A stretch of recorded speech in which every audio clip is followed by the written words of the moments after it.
del pueblo. Caimas Calpa, El cobardo y el sediento. fuerza del pueblo. Gueto escondido. Positivos falsos. Falsos positivos. Positivos falsos. Falsos positivos. Positivos falsos. Falsos positivos. Besos en fosas comunes, regalo al maternal llanto. Positivos, falsos. Falsos positivos. Positivos, falsos. Falsos positivos. Positivos, falsos. Falsos positivos. La sangre de mi pueblo es la de jóvenes O caídos. sea, apenas lo llevaron de aquí, lo llevaron fue para matarlo, para masacrarlo nomás. Porque, Dios mío, con unas criaturas que de verdad son tan buenas. Suelo santo denigrado por cumplir cochinas cifras. Fracasó en su mandato aunque lo contrario digan. Maldito sea el hombre que masacre por operativo. Cambio el nombre, cuéntenme quién juzga al hombre. La ley a que va acorde, sentir repudio de su impunidad y de una justicia torpe por dinero se corrompe. Quien devuelve lágrimas al frágil rostro que esperó el regreso. No halló ni huella ni rastro, un caso de cientos hartos de no obtener respuesta violenta. Desde hace unas semanas estamos viendo en Berlín unas pegatinas amarillas con las caras de militares colombianos, donde aparece quién dio la orden. Justo debajo aparece la frase ejecuciones extrajudiciales. De esta campaña y de la actualidad colombiana hablaremos hoy con integrantes de Unidos por la Paz Alemania.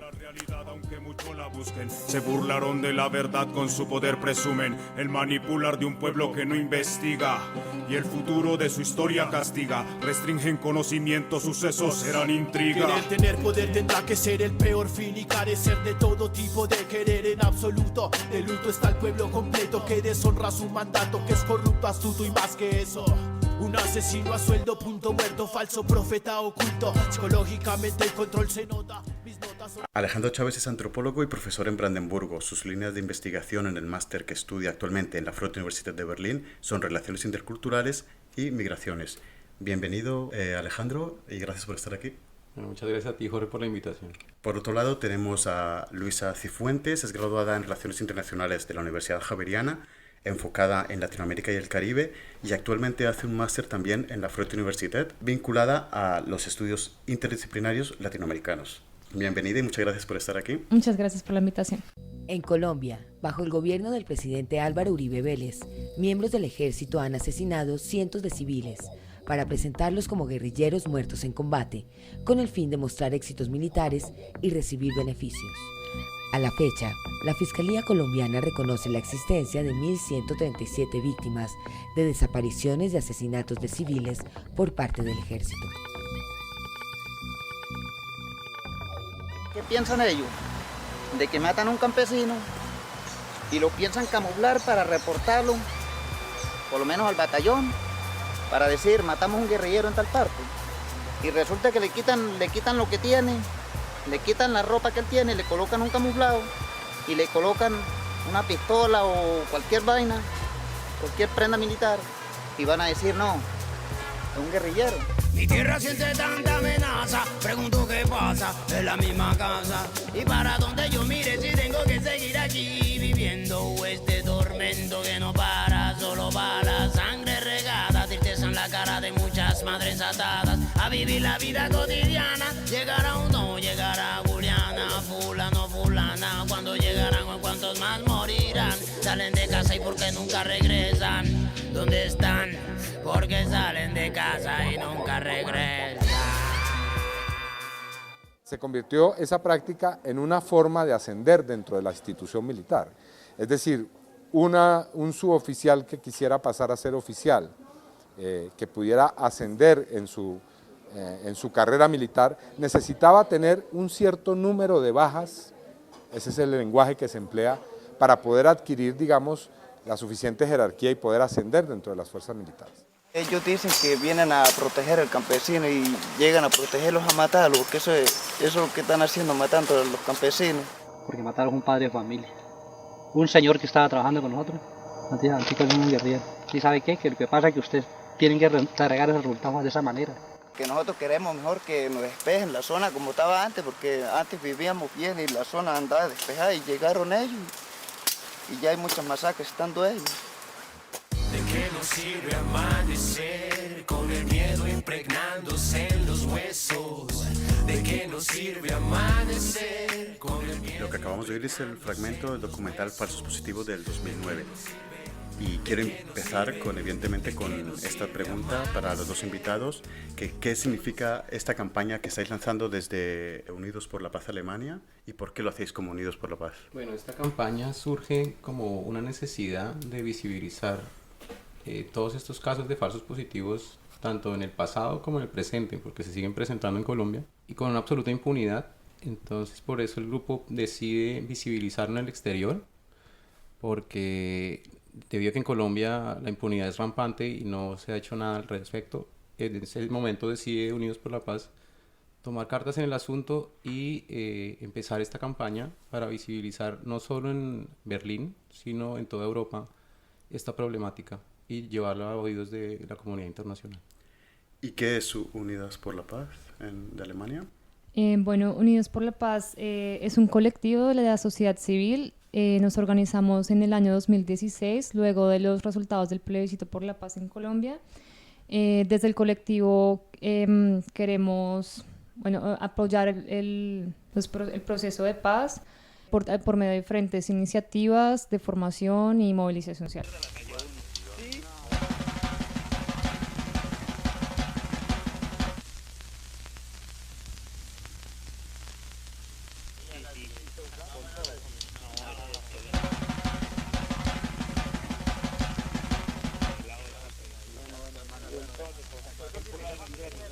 Porque los crímenes del Estado nunca se olvidan.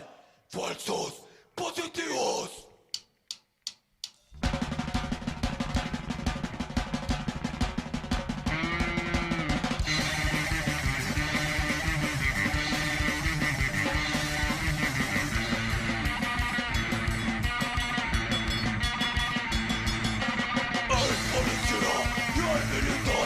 Una sociedad paramilitar se han confabulado para atacarnos. Falsos positivos. Falsos positivos.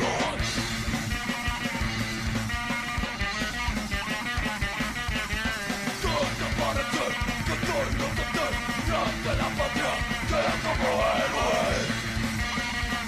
Dos hijueputas. Falsos positivos.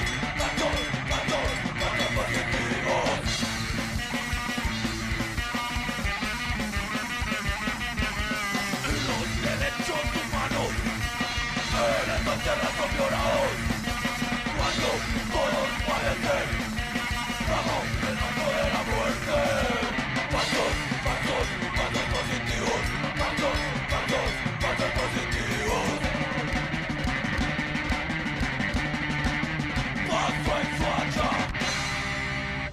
¿Qué son los falsos positivos? Bueno, los falsos positivos son una política que empieza durante el mandato de Álvaro Uribe Vélez, que lleva más allá del mandato de Álvaro Uribe Vélez hasta el mandato de Santos.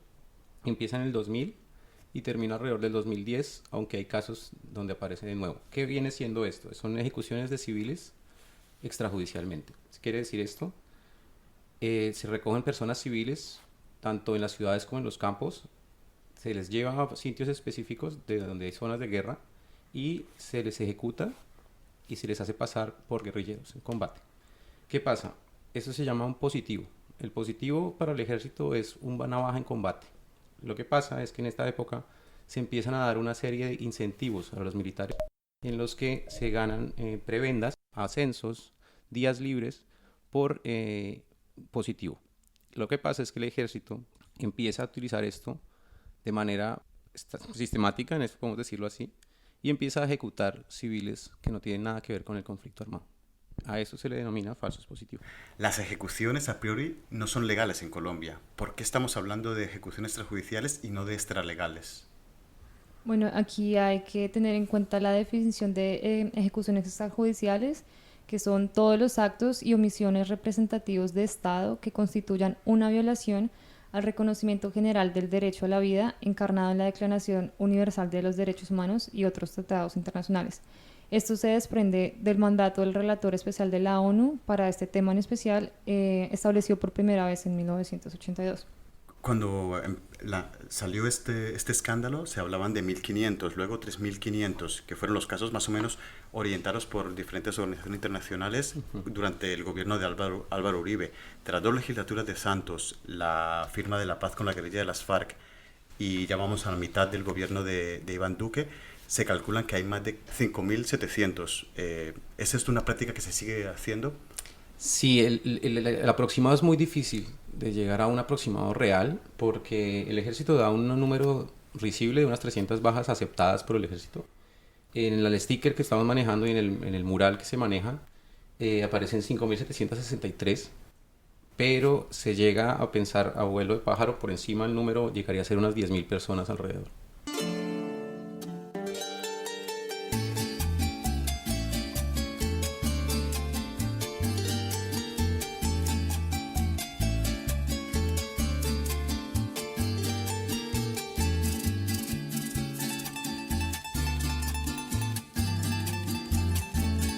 Llevaron a sus hijos con la ilusión de un trabajo.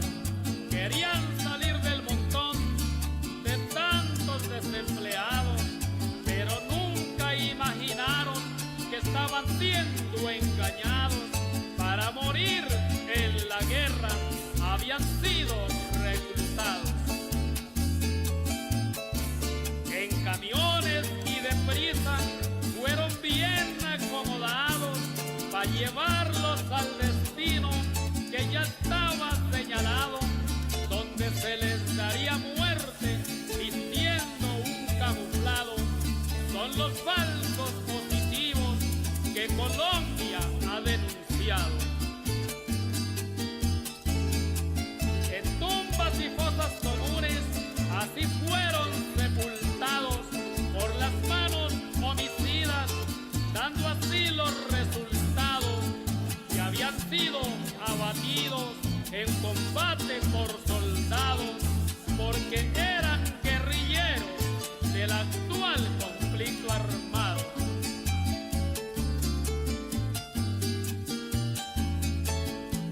La gente está confundida, una madre ha llorado por su hijo que perdió y que no le han entregado. No se explica qué pasó, porque ha sido sindicado de terrorista y guerrilla, siendo un joven recatado.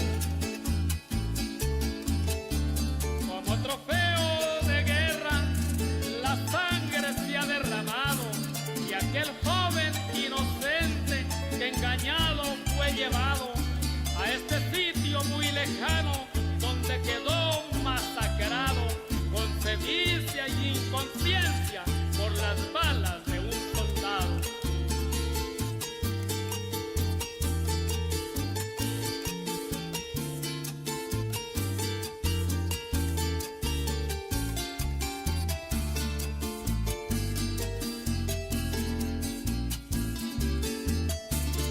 ¿Quiénes son los responsables de tanto error y pecado? Preguntan por todas partes a los entes del Estado, exigiendo una respuesta a este asunto delicado, pero nunca han contestado. Todo el mundo se ha callado. Qué vergüenza pa' mi patria, la justicia se ha vendado, pa' no mirar este error que el mundo ha condenado como un crimen de guerra que empaña nuestro legado. Mentiras e impunidad dejaron todo tapado. ¿Dónde estará quien atienda todo esto que han denunciado? ¿Quién escuchará a esa madre que en afán desesperado busca una explicación a todo esto que ha pasado? No sabe por qué motivo su hijo no ha regresado. Si en Colombia hay justicia, todo esto quede aclarado, que respondan los culpables y el mundo quede informado, que las madres y familias de este ¿Qué responsabilidad tiene Uribe y lo que denominó él como política de seguridad democrática con respecto a los falsos positivos, con respecto pues, a todos estos crímenes que se cometieron? Mira, yo creo que ahí lo importante es entender que hay una línea de mando. Y Uribe, en el momento de estar parado en el Ejecutivo, él es el dueño o el señor de las fuerzas militares. Las fuerzas militares le rinden a él resultados. Por lo tanto, en la línea de mando, él sería el primero de la línea de mando. Después de él estaría el general Montoya, que también está vinculado con estos, que era el jefe del ejército en ese momento. Y debajo de él están otros muchos más vinculados. ¿Qué está pasando ahora? Están cayendo personas de muy bajo rango para dar ejemplo o para decir o tener la tesis de las manzanas podridas. O sea, hay un grupo de personas que están lucrándose de estos preventas que les da el ejército, pero que están por fuera de la institución. O sea, lo hacen de manera externa dentro de la institución para lucrarse, pero no tienen una línea de mando clara y general. Lo que estamos viendo como es sistemático es que sí hay una línea de mando general, y la seguridad democrática en ese sentido fue muy clara en el hecho de empezar una guerra directa y frontal contra las guerrillas. Entonces no podemos desligar estas dos situaciones. En ese caso sentiría, pues, por línea de mando el señor Uribe estaría vinculado profundamente con todo este proceso. Y vale la pena también agregar que es durante su mandato donde estos crímenes tienen un mayor alcance, una escala muy muy alta, y es ahí donde se destapa el escándalo cuando desaparecen y asesinan y hacen pasar por muertos en combate a 19 jóvenes de Soacha, que es donde ya surge como este movimiento de las madres de Soacha para encontrar la verdad y que se haga justicia. De hecho fue con las madres de Soacha, ¿no?, que se desató a través de las investigaciones de Revista Semana en su momento, que salió todo esto a la luz, ¿no? Exactamente. Y la responsabilidad de Santos, que bueno, es el Nobel de la Paz y quien firmó la paz con las FARC, porque recordemos que él fue ministro de Defensa en el momento en el que salió este escándalo, era ministro de Defensa de Álvaro Uribe, y dimitió, si no me equivoco, por esas investigaciones, o qué responsabilidad tendría Santos en todo este acontecimiento de los falsos positivos. Y en este momento, volviendo al tema de la línea de mando, ¿no? El ser el ministro de Defensa tiene plena responsabilidad de las acciones que tomen sus subalternos. Por lo tanto, él como ministro de Defensa también tiene una responsabilidad histórica con todo lo que pasó. Y posteriormente también como presidente de la República, la práctica no desaparece, sigue apareciendo. Estamos hablando que desde el 2010 también hay casos de falsos positivos. Es más, en el caso Duque, en este momento todavía hay unas ordenanzas claras con el general Nicasio Martínez en el que aparecen de nuevo, de la sombra aparecen de nuevo los falsos positivos. Estamos hablando de algo que no es del 2000 al 2010, es un fenómeno que continúa en la historia en Colombia. Y si se supone que ya no hay FARC, que se supone que ya es un partido legal, ¿cuál es la excusa entonces? ¿Qué combaten? ¿Por qué se siguen mostrando? Bueno, está el ELN aún, que están negociando, pero que no han llegado a ningún acuerdo, pero ¿cómo lo justifica el Estado? Evidentemente no lo justifica como falsos positivos, pero sí como bajas. ¿Cómo lo siguen tratando? Bueno, pues no hay que olvidar que el gobierno de Iván Duque no ha estado cumpliendo el proceso de paz. Entonces, bueno, también hay disidencias de las FARC, que es como la excusa de ellos para seguir pues promoviendo esta política. Hay otros grupos organizados y el asesinato de líderes sociales ha seguido en aumento. Entonces, pues es algo que no ha desaparecido y que es su excusa, como estas disidencias de las FARC, el ELN, que no tienen voluntad para hacer un proceso de paz, pero el gobierno tampoco ha tenido una voluntad, es claramente. De los líderes hablaremos después, pero antes quería preguntaros, ¿qué respuesta ha habido de la comunidad internacional con respecto a los falsos positivos? Bueno, respecto a ese tema, 3 organizaciones internacionales se han pronunciado. Primero que todo, Human Rights Watch en el 2015 hace un informe en donde hace un informe general de la situación de los falsos positivos, donde Juan Manuel Santos, en ese momento presidente de la República, no desestima el informe diciendo que no había elementos concluyentes que pudieran dar cuenta de una política sistemática de exterminio. También está las Naciones Unidas, también toman cartas en el asunto, y en el último punto la Corte Penal Internacional también toma partido y dice que hay una situación conflictiva en Colombia respecto a este tema. Los vínculos de esos asesinatos, ya sabemos y se leen por informes internacionales, desplazamientos o asesinatos de campesinos, sí están vinculados con inversiones extranjeras, pero en el caso de los falsos positivos, ¿hay algún vínculo con inversiones extranjeras, multinacionales estadounidenses, españolas, europeas? ¿Hay alguna investigación encaminada a ello o hay alguna relación o no la hay, que puede no verla también?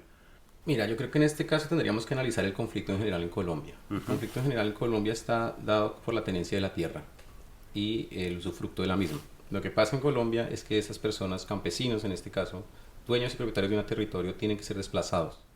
En este caso, muchas veces, para eso están los grupos paramilitares, para sacar a estas personas de los territorios y dárselos a los grandes latifundistas, pero el ejército también juega ahí una gran labor. En este caso, sacando a algunas de esas personas, y en este caso, no podríamos decir que la comunidad, o los grandes capitales de las corporaciones estén vinculados, pero sí en un segundo plano están invirtiendo capitales para toda esta guerra social en contra de la población civil.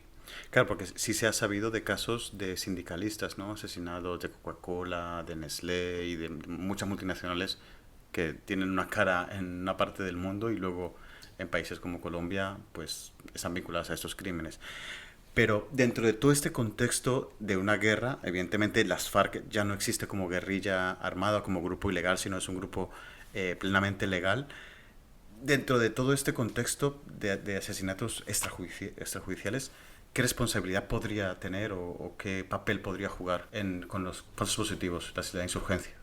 La insurgencia. En este caso, o jugó en su momento cuando eran grupos ilegales, cuando era las FARC ilegal, por ejemplo. En este caso no podemos estar hablando de que los grupos ilegales hayan tomado también esta bandera de los falsos positivos, porque ellos nunca lo hicieron así.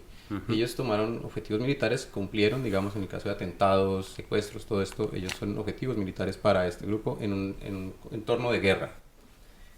Ninguna de las bandas, podemos así decirlo, guerrillas, asumió este tipo de política, nunca la hicieron. No es el hecho, digamos, también los paramilitares también hicieron asesinatos sistemáticos, pero en este caso no se les ponía...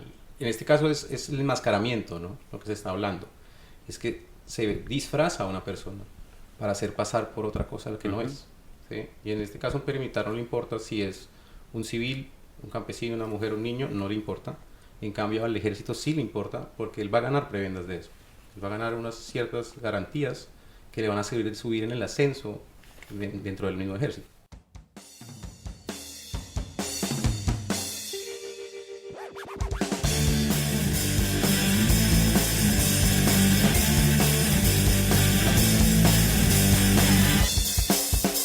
No pase, no siga sin ser autorizado, que este terreno ya ha sido comprado, no se sabe quién le compró a quién. Todo caso no partió muy bien, ya no puedo pasar, ya no puedo hacer nada. Ahora todo es propiedad privada. Y si me paso las fronteras nacionales, probablemente con lesiones personales me devuelvan, porque no soy de allá, pero tampoco de acá, porque la tierra ya está vendida por unos pocos que la tienen dividida. Este país es mío, este país es suyo y mío, el continente es mío, el continente es suyo y mío, este planeta es mío, este planeta es suyo y mío, el universo no es de ellos, el universo es suyo y nuestro. Ahí voy.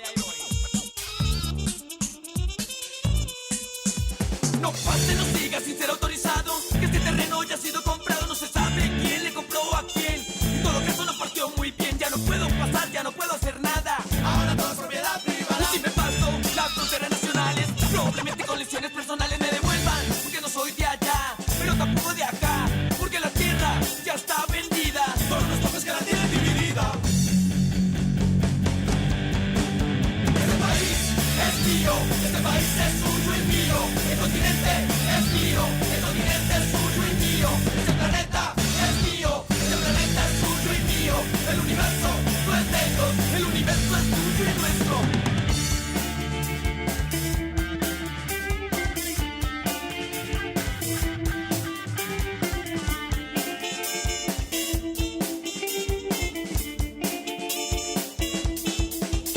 Este país es mío, este país es suyo y mío, el continente es mío, el continente es suyo y mío, este planeta es mío, este planeta es suyo y mío, el universo no es de ellos. Todo para todos, este país es mío, este país es La justicia colombiana ha ordenado la detención domiciliaria de Álvaro Uribe. ¿Es esto un grano de esperanza para saber la verdad? ¿Hay algún indicio que se pueda pensar para profundizar en todas las investigaciones con respecto a este polémico presidente? Bueno, igual hay que recordar que la razón por la cual Uribe está en este momento detenido es por compra de falsos testigos, por sus nexos con el paramilitarismo. Y bueno, también tiene otras investigaciones, pero principalmente es por eso. Entonces, respecto a los falsos positivos, todavía estamos un poco lejos para poder esclarecer la verdad. Pero bueno, digamos que sí es un paso chiquito, una luz de esperanza para muchas personas, especialmente como las madres de Soacha, para que salga a la luz la verdad. Y bueno, de hecho, se dice que es de los, con lo grave que es el delito del que se le está acusando, se le está investigando, que es de los menos graves, ¿no? Que se le investiga y que llevan pues muchos años, ¿no? También con diferentes opositores investigando y estando muy en toda esa dinámica de demostrar, o incluso ya demostrando bastantes, con muchas evidencias, su vínculo con los paramilitares. Detrás del asesinato de sindicalistas en Colombia está crear temor para que la gente no se organice, para que no se siga luchando en procurar la defensa de los derechos de los trabajadores.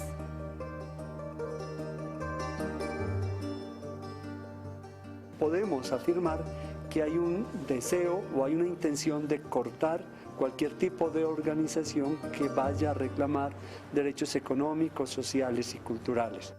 Yo afirmo que el paramilitarismo no es hombres armados, son una estrategia política, cultural, ideológica que consolida una nueva manera de estar en los territorios. Aquí hay que poner en blanco y oscuro lo que significa la financiación de los sectores económicos, donde están los grandes empresarios nacionales y donde están las multinacionales.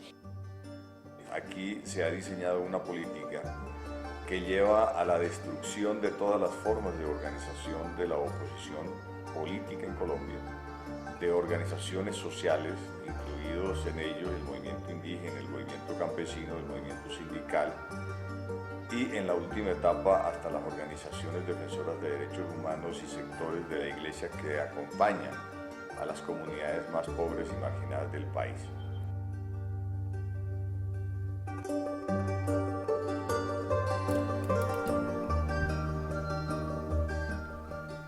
Desde la firma de la paz en el 2016 y la llegada del uribista Iván Duque a la presidencia, han sido asesinados y asesinadas más de 1000 líderes sociales, campesinos, indígenas, sindicalistas, mujeres, ambientalistas y afrodescendientes. Las cifras son tremendas y cada año van en aumento. Pueden estas cifras consultar evidentemente en informes de la ONU, en diferentes organismos internacionales de derechos humanos. Con esto, ¿la paz que se firmó fue un fracaso? ¿Qué responsabilidad tiene el Estado ante ello? Bueno, yo no diría que la paz que se firmó haya sido un fracaso. No ha sido cumplido los tratados. Eso es diferente a que haya sido un fracaso como tal. El incumplimiento sistemático por parte del gobierno de Duque de los tratados ha sido increíblemente grande. Alrededor de solamente el 5% de los tratados que se firman están siendo cumplidos. La restitución de la tierra jamás se da. El cambio constitucional tampoco se da. En ese sentido podemos decir que fracasó en el sentido de una negligencia del Estado. Ahí hay una negligencia grande y se parte a otro sistema. Ya al momento de no tener este chivo expiatorio que fueron las FARC y las guerrillas, al momento de que ellas desaparecen, se criminaliza a los movimientos sociales. En este momento tenemos otros grupos que han sido víctimas de esta estigmatización sistemática, como son los grupos afro, los grupos de las minorías étnicas indígenas, los profesores, los sindicalistas. Ellos se vuelven ahora el foco de esta guerra sucia por parte del Estado, por así decirlo, y que ha llevado a cabo durante muchos otros años. Antes se les acusaba, cuando existía la guerrilla, se les acusaba de ser, de pertenecer o ser el brazo en las ciudades de la guerrilla. Ahora, ¿cómo los pueden acusar? ¿De qué los acusan o cómo justifican su persecución? En este caso ha habido unas intervenciones interesantes por parte de los ministros de Defensa. Una cita textual del señor fue, estos son líos de faldas.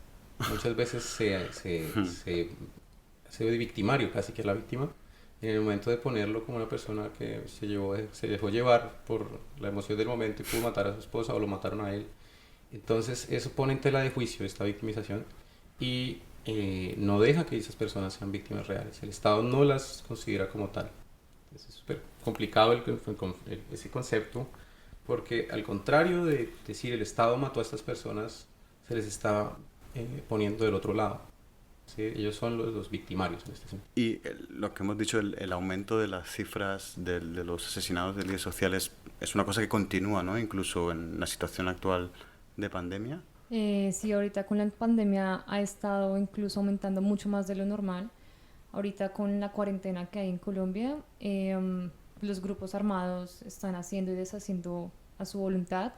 Y por ejemplo, en esta última semana hubo 3 masacres de jóvenes donde si no están cumpliendo las normas de la cuarentena, los grupos se toman la justicia por sus manos y los matan indiscriminadamente, sean niños, sean jóvenes, mujeres, no importa, para darles como la lección a la sociedad de que tienen que estar encerrados en su casa cumpliéndolas o si no pues sufren las consecuencias. Y el gobierno no hace absolutamente nada, allá no llegan las fuerzas militares, no llegan, y si llegan pues igual no van a hacer nada por proteger la vida de estas comunidades. Entonces sí se está recrudeciendo la violencia mucho. Y cuando dices o decís esos grupos armados, ¿quiénes son esos grupos armados? Bueno, el mapa de grupos armados en Colombia posterior a la firma del Tratado de Paz se extiende bastante, ¿no? Porque se abren grupos o sitios, nichos que estaban siendo controlados por las FARC en algún momento. El ELN extiende su control territorial en muchos espacios, al tiempo que lo que se llamaron las BACRIM en su momento o las autodefensas están creciendo y atomizándose. Alrededor decimos autodefensas, pero estos son grupos de narcotraficantes organizados en diferentes sectores del país, y ya es sabido por la situación del Cauca que el cartel de Sinaloa y el cartel de Jalisco también tienen una influencia grande en todo lo que está pasando en la violencia. Antes comentabas que la paz, comentabas que la paz no fue un fracaso, sino una negligencia, que no se cumplen los acuerdos por parte del Estado, pero ¿hay alguna responsabilidad por parte de las FARC, la otra parte que firmó el tratado? Podríamos tomarlo como una responsabilidad en el sentido de la atomización del partido político que ellos fundan, ¿no? Desde el comienzo las FARC no van en bloque a firmar el Tratado de Paz. Desde el comienzo, desde los tratados de La Habana, ellos se atomizan, se fraccionan los grupos en 2 grupos grandes, y estos grupos, unos se vuelven las disidencias, otros se abren mucho el espacio nacional es demasiado amplio y los intereses eran demasiado grandes, estos grupos de las FARC.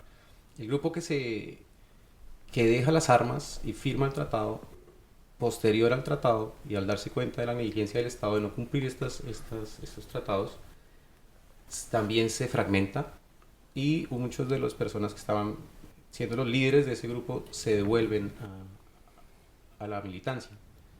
Eso, claro está, a nivel de la imagen para el país es supremamente mala, porque pues dicen, claro está, ellos querían devolverse al monte y no cumplir los tratados de paz, sin tener en cuenta que no fue la totalidad del grupo el que se devuelve al monte, que las garantías en los sitios donde están recluidos,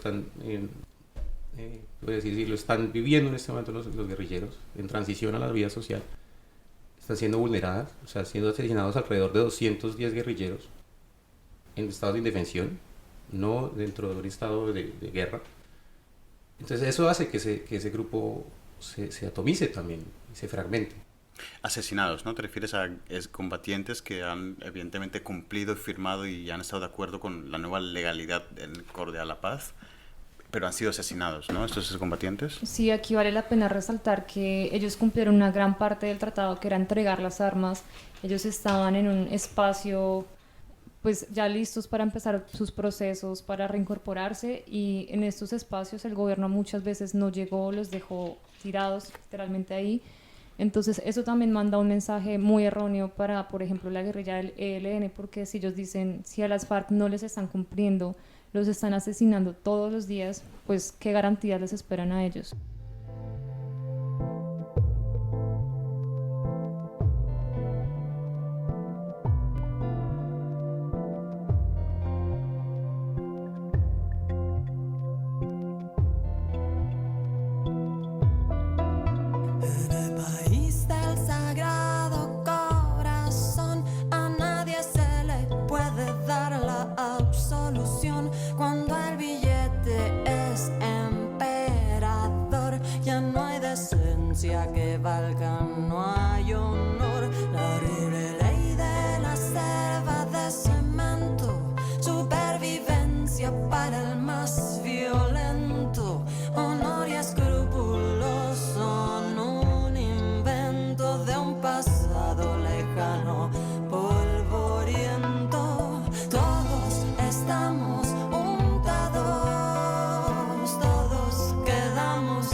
todos son los peores. Aquí política es sinónimo de robo, millonarios, sueldos y papayas de oro, animal social como los leones. Es la presa, riqueza, somos depredadores. Todos estamos juntados, todos quedamos involucrados, todos andamos armados, queremos harto billete de contado. Todos estamos juntados, todos quedamos involucrados. Juntados, aterciopelados, con un panorama bastante complejo, ¿no?, para la sociedad colombiana. Pero ¿qué futuro hay para Colombia en una situación tal y como la habéis mencionado vosotros? Bueno, creo que aquí lo más importante es no dejar pasar por alto todos estos crímenes y masacres que se están cometiendo, apoyar a todos los movimientos sociales que están luchando por los derechos humanos, no dejarlos solos, dejar de lado la gran polarización que está viviendo el país desde hace muchos años y desde la base luchar para cambiar las cosas en el país y desde afuera también hacer todo lo posible para que nos sigan asesinando indiscriminadamente todos los días. En las últimas elecciones, el candidato de la Colombia Humana, Gustavo Petro, sacó la cifra impresionante para la izquierda colombiana en toda la historia, que fueron 8 millones de votos, casi arrebatando el poder a las oligarquías de toda la vida. ¿Es Gustavo Petro una alternativa? ¿Es hoy su movimiento una alternativa para arreglar algo de la situación colombiana con todo lo complejo que es? A ver, la situación es muy compleja, como acabas de decir tú, porque si bien el capital electoral de Gustavo Petro es supremamente alto, su capacidad de gobernabilidad, sabiendo que va en contra de esas oligarquías, va a ser muy reducida. ¿Qué pasó? Tomemos el ejemplo de su alcaldía. Durante su alcaldía es torpedeada desde comienzo por la prensa, por los grandes capitales, por el mismo procurador. Al final él logra ganar en los estrados judiciales. En este momento están saliendo edictos a su favor de lo que pasó en ese momento, pero eso se va a repetir, eso tenemos que tenerlo claro. Ese ¿cómo se dice?, desbaratar sistemáticamente su programa de gobierno se va a hacer, eso va a pasar, eso hay que tenerlo claro. Pero aún así no se puede dejar de pensar que él pueda ser una opción política y que pueda llegar a arrebatar el poder a esas oligarquías. Por eso entonces muchas veces se toma la opción de la tercera vía, que en este caso puede ser el grupo neutral, por así decirlo, sería el Partido Verde o otros partidos, que son esta alternativa para la no polarización, pero que nos hemos dado cuenta históricamente que realmente sí están polarizados, tienen más hacia las derechas. Por eso mismo entonces hay que darle la opción, diría yo, pues ya tiene toda la opción de que Gustavo Petro sea en este momento una opción la más viable, en este momento más tangible, por así decirlo, de las opciones que tiene la izquierda en Colombia. Siempre se mira, ¿no?, cómo la sociedad colombiana ha mirado, evidentemente porque en eso juegan mucho los medios de comunicación y evidentemente pues toda la comunicación de guerra y un país que ha estado tanto tiempo en guerra, pero cuando uno habla con colombianos que no ven con buenos ojos a Gustavo Petro, lo pintan de comunista, súper radical, que le va a quitar las casas y todo, pero cuando uno ve un programa que es tan básico como tener sanidad, que se asemeja un poco a lo que sería el estado de bienestar en Europa, ¿por qué se ve de esta forma? Evidentemente porque hay unos intereses concretos, pero ¿la sociedad colombiana podrá romper con esto para que haya una transición más o menos normal, aunque será muy complicado, ¿no? Sí, hay que tener en cuenta que la gente lo sataniza porque fue un guerrillero, ¿no? Entonces ya desde que hay una polarización tan grande que llegue casi a la presidencia un exguerrillero, para mucha gente en Colombia es como ya esto se convirtió pues en una Venezuela también, ¿no? Que es el otro cuento que nos vende la derecha, que nos vamos a convertir en Venezuela. Y bueno, realmente pues no es así, él ya pasó por un proceso, él ya lleva muchos años en la vida política y pues no es para nada como llevarnos al comunismo, es un programa básico como tú lo dices, es algo que la derecha no nos ha dado en todos estos años que han estado en el poder y que mucha gente lo necesita, que les urge porque no tienen mínimos básicos vitales para poder vivir, no tienen agua potable, no tienen luz. En estas condiciones de pandemia, por ejemplo, que lo más básico que nos dicen es lavarse las manos. Mucha gente no lo puede hacer porque no tiene el agua para poder lavarse las manos. Entonces, es algo que se necesita con urgencia. Exigimos de Dr. Krápura, y lo que exigimos para Colombia es paz y justicia social.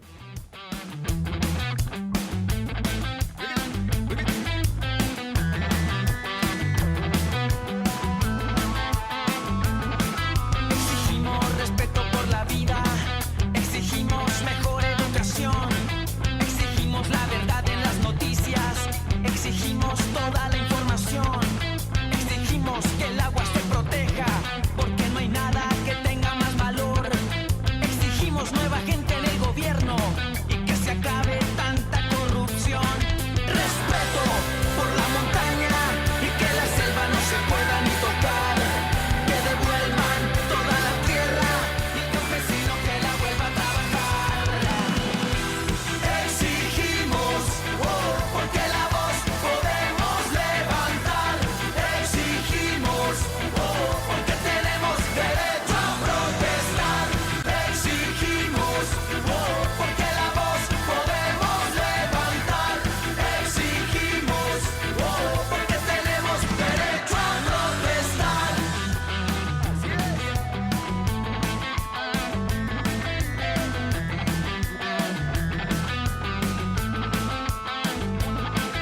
Exigimos que liberen nuestra gente y que nos dejen de matar y secuestrar. Exigimos condiciones diferentes y las empresas que nos dejen de explotar. Exigimos que se borren las fronteras y que exista libertad para pensar, que se respeten también los animales y que llegue por fin la libertad. Respeto por las montañas y que la selva no se pueda ni tocar. Que devuelvan toda la tierra y que el indígena la vuelva a trabajar. Exigimos, porque la voz podemos levantar. Exigimos, porque tenemos derecho a protestar. Exigimos, porque la voz podemos levantar. Exigimos, porque tenemos derecho a protestar. Nuestras exigencias son unilaterales, representando el frente brillante del sol y millones de corazones que esperan el primer rayo de la nueva aurora. Rompemos siglos de silencio porque tenemos derecho a protestar. Exigimos, porque la voz podemos levantar. Exigimos, porque tenemos derecho a protestar.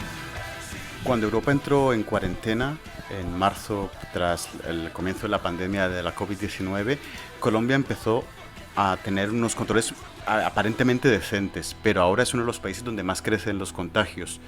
¿Cómo valoráis la gestión que se está haciendo con tantos meses que lleva Colombia, digamos, en cuarentena o encerrada? ¿Cómo valoráis la situación?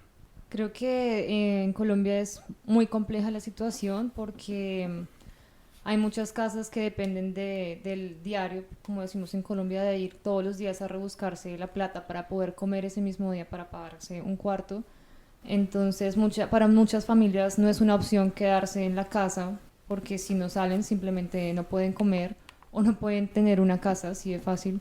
Entonces, pues para el gobierno puede ser muy fácil dictar unas medidas de cuarentena, que se queden en la casa, que no se hagan home office si pueden, pero para muchas familias no es una opción y el gobierno muchas veces no piensa en esas familias, hasta allá no llegan las ayudas, no llegan los mercados y si esta gente sale la reprimen más. Entonces, ¿cuál es la opción para estas familias, no?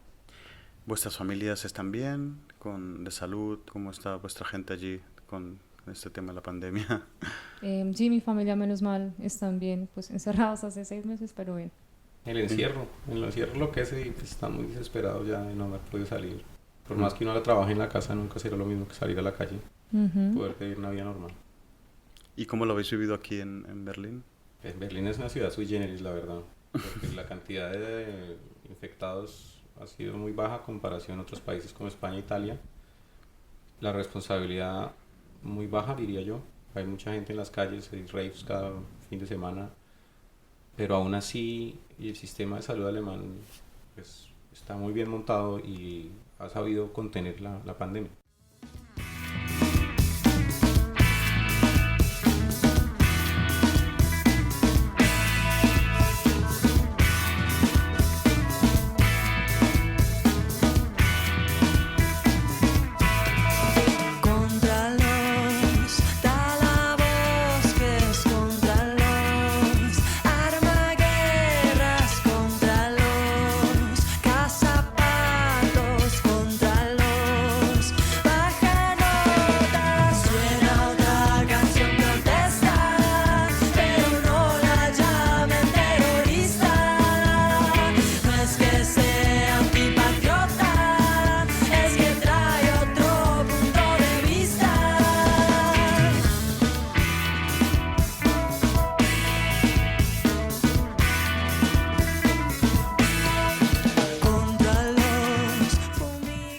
Alejandro y Luisa, muchas gracias por vuestras intervenciones, por enseñarnos un poco más sobre Colombia y por aceptar la invitación de venir a hablar de estos temas tan complicados, ¿no?